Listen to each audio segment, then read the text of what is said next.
рецепта ще приготвя дребни сладки таралежки.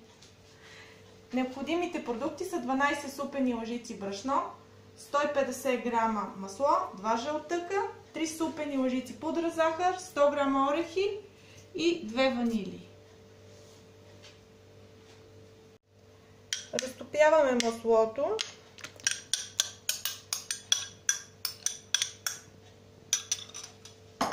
И прибавяме към него пудрата захар.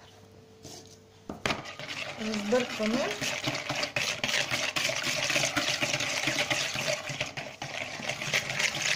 И добавяме и жълтъците.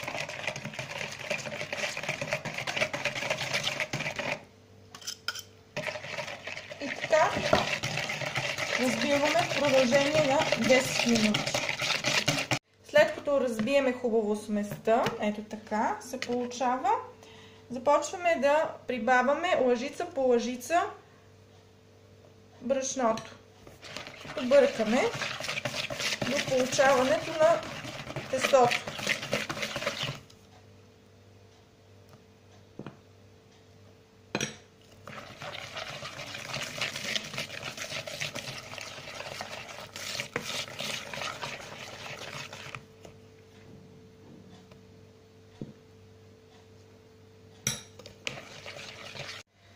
Като си направим тестото, започваме да си правим топчета. Не много големички. Притискаме ги така и след това ги закръгляме. И ето, така се получава. Така. И след това всяко едно топче го потапаме в разбит белтък и го овалваме в смляни орехи.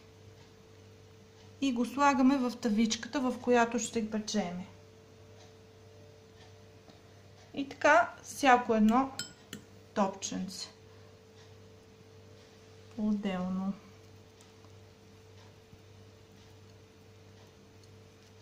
Се прави, докато запълниме тавата. И ето ги, сладките са готови, оформени. Слагаме ги да се пекат в предварително загрята форма на 180 градуса за около 15-20 минути.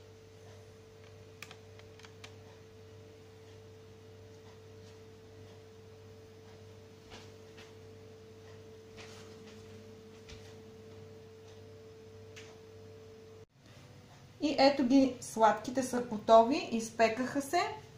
Сега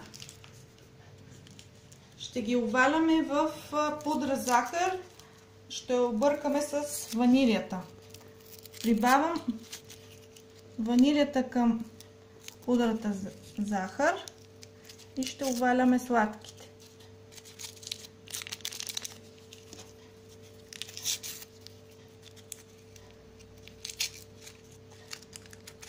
Така.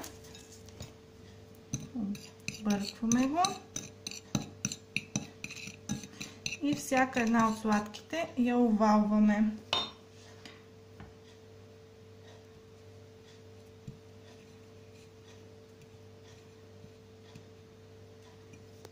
Така.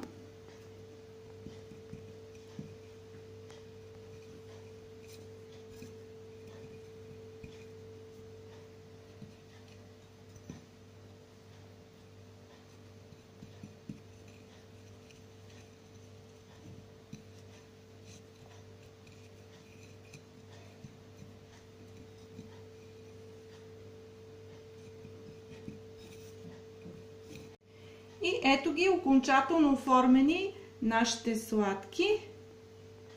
Изглеждат много апетитно и са готови за хапване. Добър апетит!